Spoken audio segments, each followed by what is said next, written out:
अस्सलाम वालेकुम नाजरीन, मैं हूँ नीलम नवाब। सबसे पहले आज की अहम खबरें। शदीद गर्मी की लहर के पेश नज़र न्यू कराची टाउन इंतजामिया ने अवामी सहूलत के लिए अहम इकदाम उठाते हुए सिंधी होटल और यूपी मोड़ के मकामात पर हीट स्ट्रोक कैंप कायम कर दिए हैं, जहां शहरियों को फौरी तिबी इमदाद और ठंडे पानी की सहूलियात फराहम की जा रही हैं।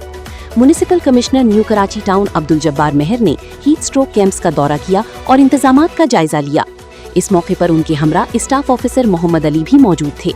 दौरे के दौरान उन्होंने बच्चों और बुजुर्ग शहरियों को अपने हाथों से ठंडा पानी पिलाया, जिसे शहरियों ने सराहा और इंतजामिया की इस इंसानी हमदर्दी के जज्बे को काबिल तहसीन करार दिया।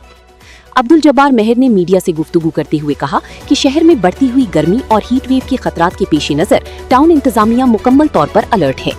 उन्होंने कहा कि गुज़श्ता बरसों के तजर्बे को मद्देनजर रखते हुए इस साल भी बरवक्त इक़दामात किए गए हैं, ताकि किसी भी हंगामी सूरत हाल से निपटा जा सके। उन्होंने मजीद कहा कि हमारी अव्वलीन तरजीह इंसानी जानों का तहफ़्फ़ुज़ है। इसी मकसद के तहत कैंपों में न सिर्फ ठंडा पानी बल्कि ORS, इब्तदाई तिबी इमदाद और आराम के लिए सायादार जगह भी फराहम की गई है।